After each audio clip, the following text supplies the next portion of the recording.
Good morning, family. Thank you for tuning in to Wholesome Revolution. This is a program which we have been running for some time now, since February, in the Akan dialect. And we've had requests from people to say that they want us to do it in English. So this is our maiden edition, and we have come your way, Prince and Sandra Osei-Jamfi, with this theme of Wholesome Revolution. And when we come your way, it's all about reflecting on wonderful, exciting, refreshing, liberating, empowering stuff. This is what we do on the one that we started earlier on in February in the Akan dialect. And so what we are on presently is talking, and it's a conversation on parenting. And so this is where we will carry on from with this maiden edition of Wholesome Revolution. It's all about parenting. And today we have a question on board, and this is what we would be looking at. And so, you know what? Relax, chill, find a cup of tea, whatever it is, whatever time of the day, have your lunch, have your dinner, whatever it is, and enjoy this conversation with us. And like I said earlier on, it causes us to reflect on wonderful, exciting, liberating, refreshing, excellent, and everything good and perfect stuff. Welcome, welcome, welcome. Take care. Thank you very much, Sandy. We thank God for Jesus, and we thank God for your life, that you've managed to join us in this revolution, Wholesome Revolution, as you've called the program. I trust that upon reflection, as far as the content is concerned, there are wonderful things that you're going to be taking away with you, that's going to help you in whatever direction or topic that you put on board.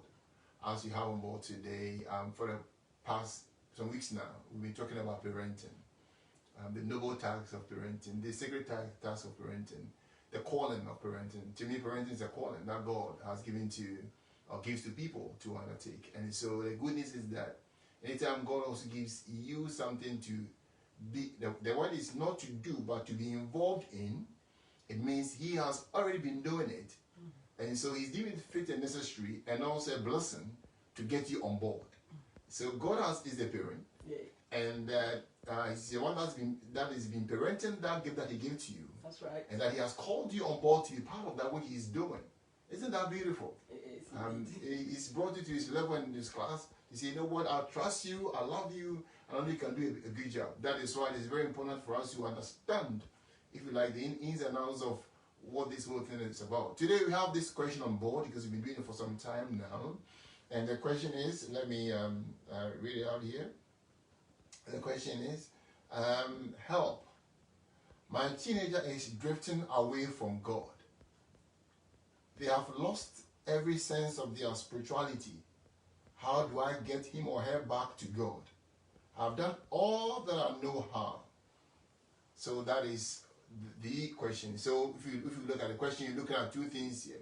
God and spirituality. And so a parent thinks that his young one, or you call them the toddlers, the tweenies, and also the teenies. The toddlers, the tweenies, and also the teenies. And so what about the that you look at? And so here is my teenager, or my tweenie is drifting away from God. I've done all that I'm meant to do. What can I do? I mean, what else, can I do? Help, I need help. And I guess probably some people can identify with that question, where people feel that, you know what, when I gave birth to my child, of course, he or she was dedicated in the church. And as a young person, he or she used to go to church with me. But when he got to maybe secondary school, or 11, 12, 13, he drags his feet, he doesn't want to go anymore. And then when he didn't want to go anymore, and then some of them, when they got to maybe teenage years, he said, forget it, I'm not coming with you, I've had enough of this, your God, and all that. And to most parents are concerned, because what the message that they are getting sometimes is that the devil has won, or the devil has come upon the child, or something has taken over their child. That is why they don't want to go to church anymore. And it's a worry, it's a burden. In fact, the thing about it is that the child is drifting away from God. And when a person drifts away from God, in most of people's thinking, it means the devil has had a convert. Because if a person goes away from God, what does he go to? In most people, in some people's thinking, they go to the devil. If the person is not spiritual, then maybe people think that he's demonic or he's devilish or and all that. But this morning, keep your calm, keep your cool. We're going to we're going to let you know, or we're going to learn. Okay, we're going to learn together to establish that is it true that when that a person, in fact, a person can drift away from God, and a person can be unspiritual. Now, when you okay, I don't know if you want to take it out before I come in again. Right, okay. I think from the very onset, maybe we should ask ourselves what this spirituality is all about. Thank you. Yeah. And you would see that when God created man, he created man in his image and in his likeness. And he breathed into man the breath of life. You know what? And so this makes me aware of the truth that God is in every one of us. Because his breath is in every one of us. And so spirituality is God in us. And if that is what it is, then we are all spiritual. We are all spirit beings, slowed down to visibility. This is how God created us. We are spiritual beings. That's so true. That is so true. The question of spirituality needs to be looked at. What is it? And like you said, if God has created us in his image and his likeness, and the truth of the matter is that God lives in each one of us, then we are all spiritual. That's right. We are all spiritual. Are you with me? It's very important for us to understand some of these things or think about some of these. And I know that some Christians think that yes, God has created all of us in his image and his likeness, but because of the fall, because of the sin that Adam committed, we've all fallen short or drifted away. So now Jesus came to die. I'm repeating some of the things that people believe. Christ came to die, and when he came to die, now then God has done what? Brought all of us back home. So anybody that has not accepted or confessed Jesus as their personal savior is still on the other side of God. He's not a child of God or a son or a daughter of God. But my brothers and my sisters, the truth of the matter is that by virtue of we being given birth to by God, by default, we are all sons and daughters of God. Our DNA, as per the DNA of your children, if you're a parent, is that they carry it for life. Now, the child can go and bleach all they want to. They can go and change their name, change their color, change their eye, change everything about them. But something they can't change about them is their DNA. Are you with me? So a person can decide to do otherwise, act otherwise, whatever otherwise, quote, like from God. I mean, if there's anything like from God, But there's such an individual is just lying to him or herself because God still has got him. Why? Because the person has got God's DNA. Why? Because the person was given birth to by God. Bible says all things were created by him, and nothing was created that outside him, outside Christ. Are you with me? So all things here means all things, and he's also the one that holds all things together.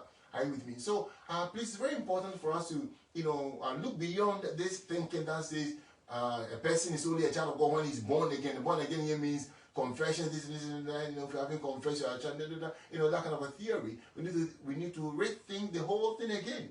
That's why some of us have concluded and confidently say things like, and that's the truth. I mean, you are not making it up. You're not cooking it up. That we are all by default sons and daughters of God, and because we are also given birth to by God, guess what? We are God's. How did I know? Bible, Jesus said, in John chapter number 10, also in Psalm 82, something like that, he said that you are God's. Are you with me? So you are not making it up. So it's very important for us to understand that your son or your daughter cannot drift. In fact, the truth of the matter is that he or she cannot drift away from God. How do you drift away from your intestine or from your hand or from your leg or from your... It's not possible. What sometimes is a spirituality, like what I said, and religion are two different things.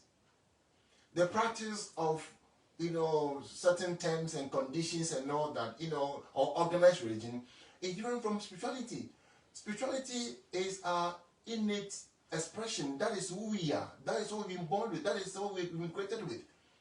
We are spiritual beings. But people, so we make this statement that not all those that are spiritual are religious or have a form of practice that is conventional. That is like, that is organized like, some of us go to a church, some of us go to mosque, some of us go to this and that. Some people do not do any of these things, but they are still spiritual. That's right. It's very important. That's also that the confusion comes in. Because somebody is not performing, I guess you call it, what do you call it? Language and practice, yes? Because somebody hasn't carved some form of language and practice that they follow, like, the way they pray, the way they talk, the way they do things, is, in the language that they choose, or certain way of practice, people think that, this is not spiritual. Let me say this to us. Your son or your daughter, or, that has stopped going to a place called church, going to a place called mosque, going to a place called whatever, brother, sister, if you care to know and ask him, or have open-minded discussion with this child, you realize that he's as spiritual today as he was the day that you gave birth to him or her. That's right. Why? Because some of these kids, young ones, might not be going to a church anymore because they are fed up with their practice and the content of some of the things that are churned out in the church. I repeat, sometimes some of them are fed up because they are not relevant to them. They can't relate to them anymore, and so they say to themselves, you know what, I've had enough of this practice and language, and so I will look within. It's not Freemason, it's not New Age. God lives inside of us. I'll look within, or in my conscience, and see and connect with God in a way that's not conventional to that which I've been raised with. And then boom, people think my child is backslided, my child is drifted away. Your child can't drift and it's not drifted. What I will encourage you to do, have a conversation with this child and ask him or her, what is your understanding of spirituality? How do you understand spirituality to be? And how do you understand God? And some of them will point to you that some of the things that we said or preach or presented in the name of God is what they are against, is what they hate, is what they don't like anymore. I hope I'm making sense this morning. So please, instead of you getting worried and anxious and, oh, my child is my child, I'll take your time. Maybe you have drifted off from God. That was simple. He's inside. You have drifted. Why am I saying that? Because when a person thinks that they have to climb a certain ladder for God to love them, or they have to do something for God to be closer to them, to me they have drifted off. Because God lives in their minds, yes. God lives in you. You don't have to go and seek God from any mountain or from any water, from anywhere. Are you with me? So please, it's very important. Your child has not drifted away from God. They might have drifted away from the practices and the language and the content that is being churned out from the pulpit or from the, I don't know what they call the mosque, I don't know from the imam or whatever it is. Are you with me? So it's very important to kind of have the dialogue and to see where my child is at in terms of their connectivity with their spiritualness, which is an innate thing, which they can't drift away from. Anyway. So it tells me this, that the narrative really begins from before the beginning began. And so we can't really go and start the narrative off from the fall of man, which is Genesis 3. We cannot do that. It has to be from before beginning began. And before beginning began, God thought about all of us. And you know what? Gave birth to all of us. And so we are all born and built in the image and likeness of God. We are gods in human flesh. That's right. Like I said, we are spirit beings. Slow down to visibility. We are God's sons and daughters. And so this is who we are. And this is who our children are. That's right. And so you know what? Just like God, who is the good parent, who is the good father, who is the good mother, just like how he sees us. He says that, hey, the thoughts that I have concerning you are thoughts of peace, to give you a future and a hope. And so these are the same thoughts that whatever it is, we must continue to have concerning our children. Whether they have stopped coming or following us to church or following us to a place of worship, we still have those good thoughts about them that they are still spiritual. They are still God's sons and daughters, and you know what? Like you rightly said, they can never drift away, and we can also never drift away from God, because God is in us. God is with us. His very breath is in us, and even when we stop breathing, you know what it is? To God, there's no dead. The living and the dead are the same to Him, and so you know what? Rest assured, parent, that your child hasn't drifted away. He's still spiritual, and continue to have those thoughts of peace, those lovely thoughts, wonderful thoughts concerning your child, concerning your son or daughter, whoever it is. And you know what? I tell you, have an open-minded conversation with them, and I believe that even through that conversation, we all can learn a lot from having open-minded conversations with our children. That's so true. Open-minded conversation with our children. Open-minded conversation to our children. You know, that leads me to also make this point. That, you know, I guess you've spoken about it in the past. Parenting, we kind of made it to be this hierarchical, is that the pronunciation? Like, you know, hierarchical structure or system. In other words, I'm the mother, I'm the father, you know, and then you are the bottom, I'm on top. Can I say this? In some of our episodes that we did in our Chi language, you said that when you have that thinking, you might be, you know, it's not helpful, and you might be, you know, facing a wall, one way or the other. So yes, you know, see your children as part of the family. Of course, that's how you see them, and also personalities that are sovereign, people that you can learn from, people that can teach you things. That is why that's why there are some languages that are not necessary to be said when you are parenting. I am the parent. You are the child. You under my roof. You do what I tell you. You don't question me and all that. This is a bit harsh. Are you with me? See the child as again sovereign, independent individual, whom you know, God has, in His wisdom, has brought to your way to learn from us. He also learns from you, and so you humble yourself in your dealing with the person. In fact, when you grow up a little bit, don't even, I mean, like as young as 5, 6, sometimes they can advise you. They can say things to you like, okay, you know, having looked at it from that angle, you know. So that's why, you know, Jim, Tom, what do you think about this? And I mean it. And what they tell you, sometimes you think about it, and then, you know, and say, maybe this one is nice, I can take it. Or sometimes when they say something, you go, I mean, like, this kind of a dialogue, are you with me? But when you have this, I am on top in the superpower, and you are super whatever, you're going to have issues. So we are saying that, you know, as they're growing up, so I sit them down and ask them, what do you think about church? And what do you think about God? And what do you think about some of these things?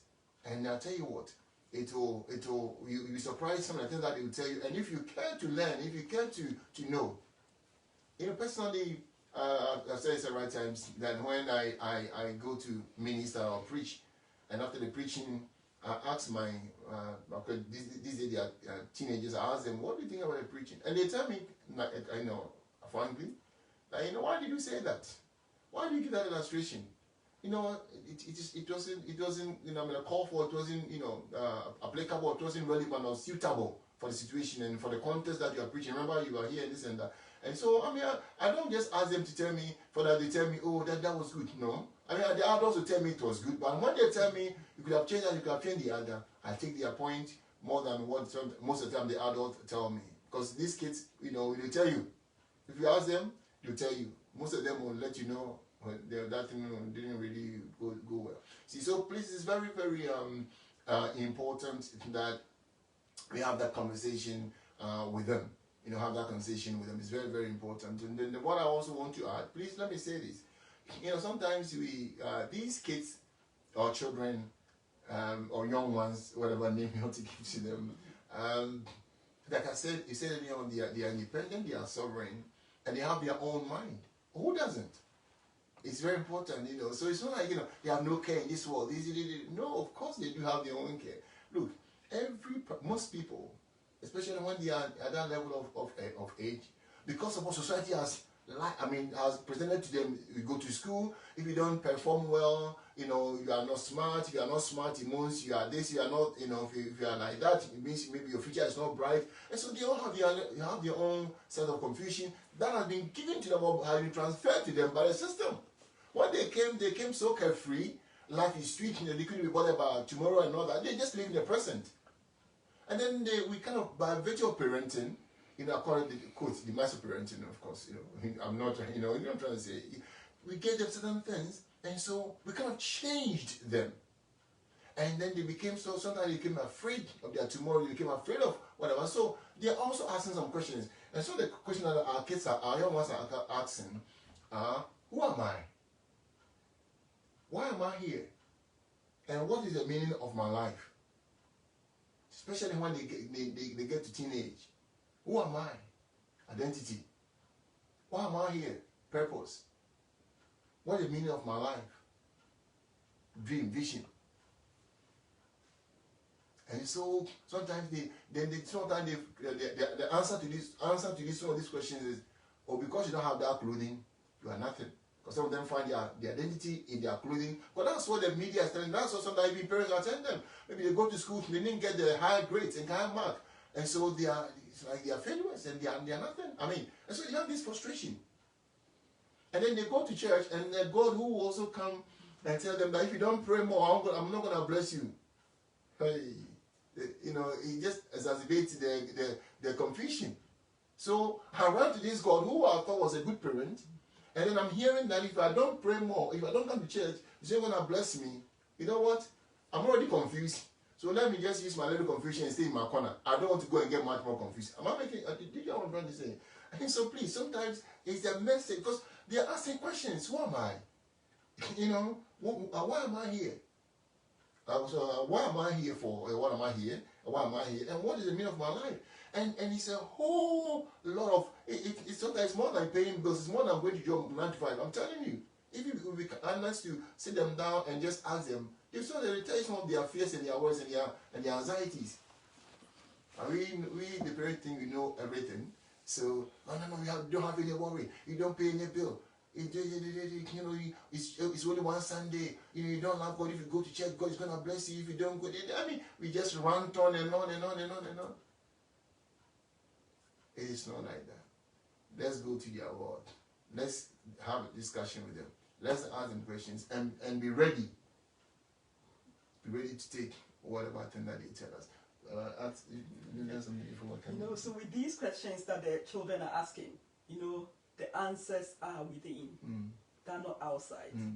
They're inside. They're within them. Answers are within all of us.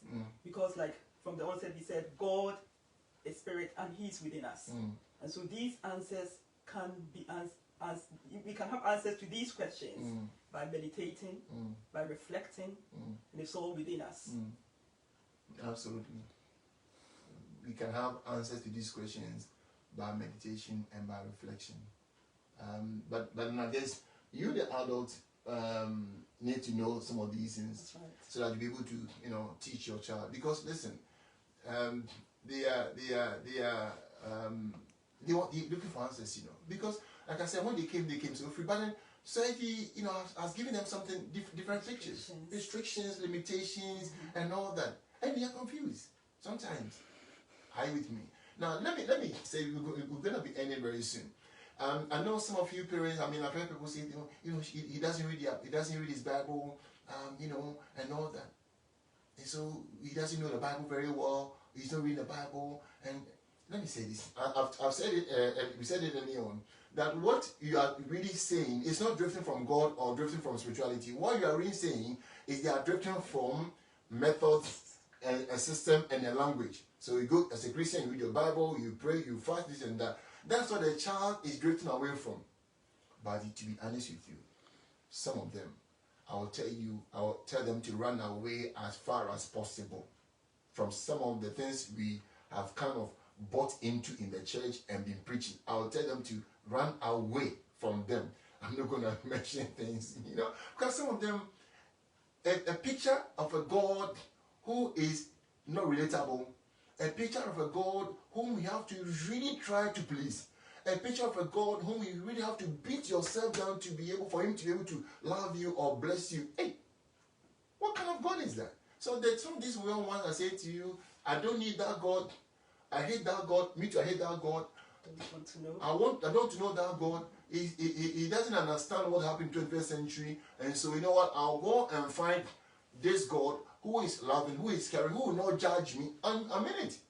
And so some of them have relationship with God who is not judging them, who is not condemning them, who is not making them feel bad. Because sometimes people go to church and they come back and they feel bad because the pastor made them feel bad, that they are not praying enough, they are not giving enough, and they are not Christians enough. They are, somebody said allegedly, if you don't talk to some people, then you are serving the devil.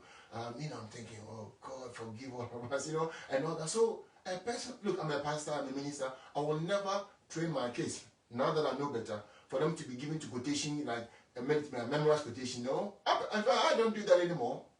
Of course, I read the Bible. I go with concept. I go with capturing the heart of the Father and all that. I've stopped going on about quotation from here. I know this quotation, but I don't read Bible for quotations anymore because this is more than quotations. I'm telling you. And so your child might not be quoting Bible here and there, but most of them, I tell you, most of them are so connected with divinity, so connected with the God inside of them. If you care to know, you'll be shocked what they know and what they've learned. I end on my side with this, and my wife will take it over and then close us. We've got teenage girls. They tell me that, Daddy, most of our people at our level are more comfortable and hearing and listening to what we call motivational speakers much more than they do preachers and teachers in the church. I say, why? What's wrong? Say, yeah, because they can relate to the motivational speaker who will come and tell them all that you need are already in the inside of you. You can do it. You look the part. Don't let somebody's achievement, not let somebody's whatever thing they've done, dwindle your vision or just make you feel inferior. Nobody's better than you. And so they listen to them and they feel uplifted, they feel blessed, they feel whoa, I've got it. And then they go to church and the preacher is telling them, do you know why the devil killed your mother? Or you know why you lost your job? Because you made your job your God. In other words, instead of you coming to church, you're going to job. That's how God made you lose your job. Honey, please, can you say something better than that? Really? So God is some mafia God. What do you call it? Some mafia, whatever. Who, if you do the right thing, if you do the bad thing, he's going to knock your head off. They don't want to know. So I'm serious about this. The practice, the language, and the approach to this God thing. Let's pastors, teachers, evangelists, mothers, whatever. Let's sit back and ask intelligent questions. Let's work with our children to ask them. So what do you think about this? Because some of them have not gone to any. They haven't drifted though. But you can't even drift. Then what they have really run away, which I'll ask them to. I'll tell them to run away as far as possible from some of the things that we tell them about God. Some of the representation of God that God has nothing to do with it. That is what they are against. So we should know the difference in the two before we kind of conclude that they've drifted or they've run away from God. They listen to motivational speaking and it's building them up. They want to take on the whole world, but they don't want to go to your church or my church or that church or the mosque or whatever. Not because they hate God, but because they can't identify or connect with the content, the practice, and the approach of some of the things that goes on in the places of worship. So please, I'll leave you with that. With this because of time, please, don't take on and then close. Thank you very much, family, for tuning in. And so, you know what, parent, relax, rest assured. Your child is as connected to God as ever. Yes. And we all are as connected to God as ever. And we are all a family, connected, really highly connected as a family. Because we all came from the same Father, God, who is, Paul said something, but it is from him, and through him, and to him are all things, isn't it? Say it again. From him, to him, through him are all things. Yes. And we have one God, we have one Father, we have one baptism, we have one faith, and we have one God who is in us all. This is in Ephesians 4:6, I believe. So we are all one. So rest assured, your child is as spiritual as ever. And you know what? Let's all continue to enjoy our spirituality, the God in us. So we'll see you next week with parenting. We'll carry on with the same topic. So tune in again at 9 o'clock. And you know what? When you go to Simply Good News on Facebook, we are there. So thank you. On YouTube. On YouTube. Yeah, Simply Good News. You'll find us there. Thank you so much for connecting. And if anybody has any question or questions, please post it here or DM, send it to us directly, because it is what you ask. It's we love that so much. That's why you came away with this question. You know, time is up, so we may not be able to answer it. But then please, whatever question or questions you have, questions or comment, feel free please to put it here or DM us, and then you know we will be more than willing and ready to engage, dialogue with you, and draft as we all find solution to the question, answers to the questions. So shalom. Thank you all. You are blessed. You are lifted. You are spiritual. You are godly. You are in touch. You are in tune. Yes. Enjoy your spirituality and enjoy the family. Let's continue to enjoy ourselves and enjoy each other. It's been Wholesome Revolution, Sandra and Prince. Shalom. Bye bye. Connect again. Bye bye. Thank you.